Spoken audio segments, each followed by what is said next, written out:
거대한 가속에서 담대한 전환이라고 하는 이런 부제를 갖고 있는데, 이 용어는 이런 이제 유엔의 기후 뭐 환경 뭐 이러한 보고서들에서는 굉장히 자주 언급이 되는 그러한 용어예요. 지금 지구 환경이라고 하는 것도 거대한 가속으로 지금 붕괴가 일어나고 있다라고 하는 거죠. 우리가 단 한 번도 살아보지 않았던 이러한 세상, 우리가 새롭게 꿈을 꿔야 되는 이러한 세상, 다시 말해서 담대한 전환을 할 때만이 바로 이 문제를 해결할 수 있다라고 하는 거예요. 우리 인류의 이러한 출현이라고 하는 것은 바로 이 안 좋아진 기후 환경 조건을 극복하는 과정에서 오늘날 우리의 조상이 출현을 했다라고 하는 것이고, 자, 여기에서 지금 이 각자 도생의 길을 걸어갔던, 그러니까 자기의 이빨하고 자기의 턱만 튼튼히 만들어서 자기의 몸뚱이 하나 안에 바로 이러한 문제를 해결하는 이러한 존재는 결국 멸종으로 끝나버렸죠.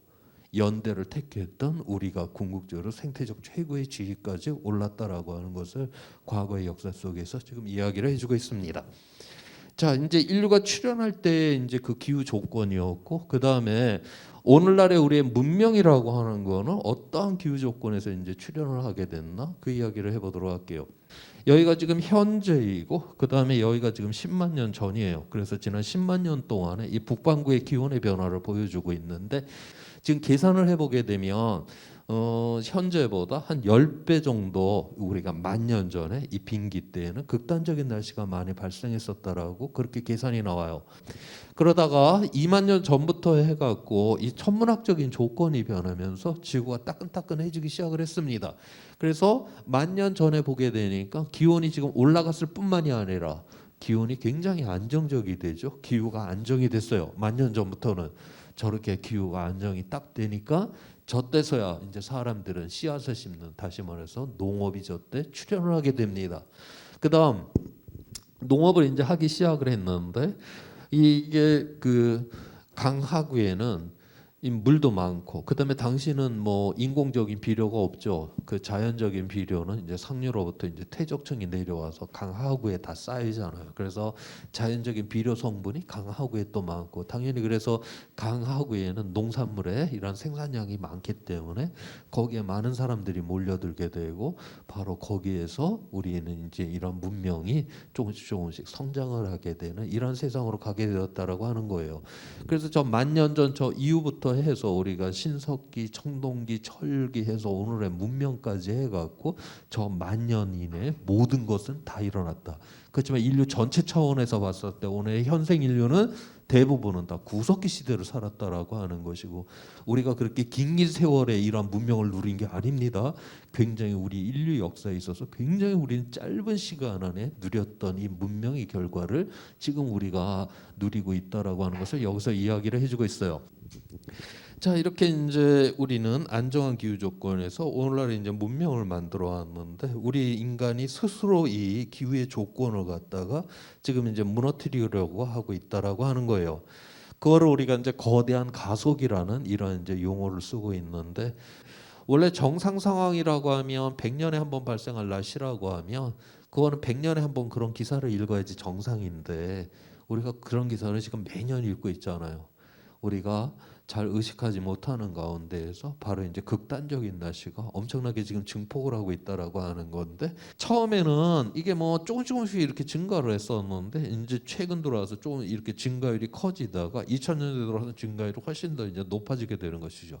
우리가 배출량을 갖다 꺾지를 않는다라고 하면 이 증가율은 계속적으로 이제 증폭을 하게 될 거다. 지금 그렇게 보고 있어요.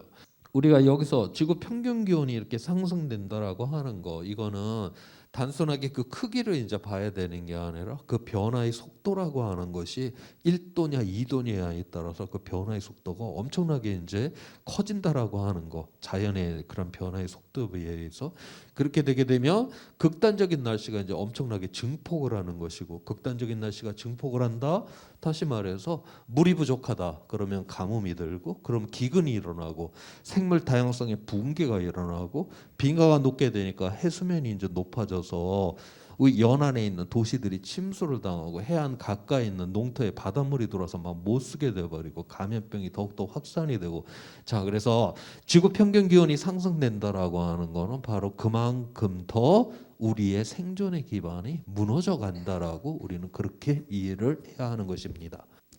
자 이제 이러한 변화들이 이제 일어났고, 자 역으로 인한 이 기후 위기에 대한 이야기를 해보고자 하는데, 앞서서 이야기를 했지만 이 기후는 우리 인간의 모든 생존에 이제 관여를 하기 때문에 뭐 물 문제, 뭐 식량 문제, 뭐 도시, 뭐 감염병, 뭐 여러 가지 뭐 우리의 삶과 관련된 모든 거는 다 관련이 돼 있습니다.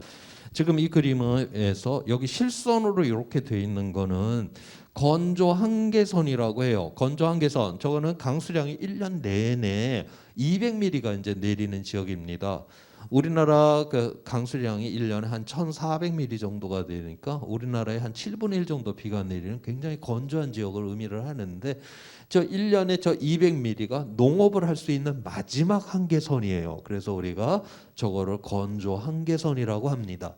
북쪽에 하나 지금 이렇게 거져 있고, 그 다음에 이제 남쪽에 이렇게 지금 하나 거져 있어요. 이 사이에서는 200mm 이하의 비가 내리기 때문에 하늘에서 떨어지는 비만 갖고서는 농업이 불가능한 지역입니다. 자, 이제 이 200mm가 내리는 이 건조 한계선, 이 지역들, 오늘날 이 기후 위기는 바로 저렇게 한계선부터 이제 무너뜨려요. 그래서 대체로 지금 저 한계선이 지나가는 저 지역들이 다 지금 가뭄에 지금 시달리고 있습니다. 그래서 그러다 보니까 원래는 저게 이제 예전에는 그래도 1년에 200mm가 내렸으니까 그래도 농사져서 그래도 그럭저럭 먹고 살았었는데, 이제는 저 지역에 다 가뭄이 들어버린 거예요. 그러니까 식량 생산이 뚝 떨어졌죠. 식량 생산이 뚝 떨어지면 사회가 불안정해지게 됩니다. 사회가 불안정하게 되니까 바로 저 지역에서 테러 집단들이 등장을 하는 거예요. 또 테러 집단이 등장을 했으니까 이거 미군이 그걸 가만 놔두지를 않잖아요. 가서 폭격을 지금 해댑니다. 그 테러 집단 지역에. 그래서 저기 지금 동그라미로 친 지점이 바로 미군의 폭격을 받았던 그 지점들을 나타내고 있어요. 지금 보면 그 대부분이 건조 한계선을 따라서 오늘날 저런 폭격들이 이루어지고 있다. 바로 저기에 테러 집단들이 지금 등장을 하고 있다라는 걸 저기서 지금 보여주고 있는 것입니다. 자, 그래서 이렇게 이제 그 기후 조건이 안 좋고 가뭄이 들고 기후 그러면 사회가 불안정하게 되고 테러 집단이 등장을 하고 그러면 저렇게 이제 전쟁이 터져버리는 이러한 이제 악순환들이 바로 여기서 일어나는 것이고, 계속적으로 우리가 이런 배출량을 줄이지 않고 계속 그냥 밀고 간다면 점차 늘어나는 지역보다 식량 생산이 줄어드는 지역이 훨씬 더 이제 점점 커져버리는 이러한 위기 속으로 들어가게 될 것이다라고 지금 그렇게 보고 있어요. 이 기후 위기라고 하는 거는 단순한 이제 자연의 재난이 아니라 결국 우리가 이러한 사회, 정치, 경제적인 이러한 이제 재난이 이제 될 것이다라고 하는 것이고, 그러한 측면에서 이야기를 좀 더 한번 해보도록 할게요. 오늘날 우리가 기후 위기라고 하는 이러한 이제 폭풍우 속에 이제 온 인류가 이제 들어오게 되었는데, 문제는 이 폭풍우 속에서 우리는 다 똑같은 배를 타고 있지 않다라고 하는 거예요. 누구는 항공모함을 타고 있고 누구는 쪽배를 타고 있다라고 하는 거죠.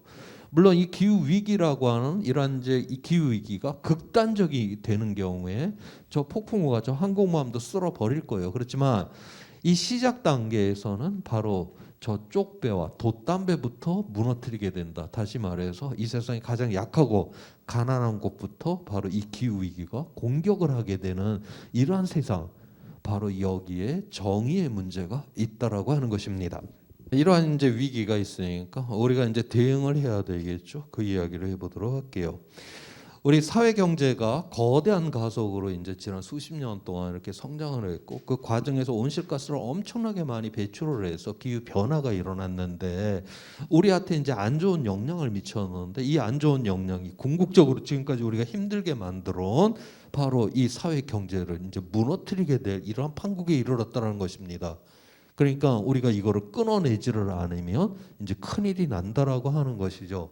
자, 그러면 이 기후 변화를 일으키는 바로 그 원인이 되었던 바로 온실가스 배출량은 저감을 해야 되는 것이고, 기후 변화의 결과로 드러난 우리한테 안 좋은 영향에 대해서는 바로 적응을 해야 된다라고 하는 거예요. 사람들이 배출한 이 온실가스가 이 우주로 나가려고 하는 이 열을 갖다가 못 나가게 딱 잡아버리는 겁니다. 이게 지금 현재 1초의 히로시마 원자 폭탄이 5개가 터지는 에너지가 우주로 가야 되는데 가지 못하고 지금 지구에 잡혀요. 우리가 왜 이러한 세상을 만들어냈냐? 우리가 자원과 에너지를 지구로부터 끊임없이 지금 고갈을 시키고 있잖아요. 우리가 그 다음에 온실가스, 오염먼지, 쓰레기는 계속 쌓아두고 있고, 자 그런데 지구라고 하는 거는 물질과 에너지가 이렇게 순환이 되는 곳이지 한쪽은 계속 고갈시키고 한쪽은 계속 이렇게 쌓아둔다. 이거는 자연의 법칙에 의해서 이건 붕괴가 일어날 수밖에 없습니다. 어떻게 한쪽은 계속 고갈시키고 한쪽은 계속 이렇게 쌓아두는데 이게 어떻게 영원 무궁토록 지속 가능하다라고 이걸 생각할 수가 없어요. 이건 자연의 법칙에서 붕괴가 일어나는데 바로 그 붕괴의 시점이 우리가 지금 이대로 그냥 가다가는 얼마 남지가 않았다라고 하는 거예요. 자, 그래서 지금 세대가 이 문제를 갖다 해결을 하지 않는다? 그러면 인류 최초로다가 자기의 미래의 세대의 생존을 갖다 짓밟아 버리는 세대가 우리 세대가 될 것이다라고 하는, 그만큼 우리 세대의 지금 책임성이 크다라고 하는 것을 여기서 이야기를 해주고 있어요.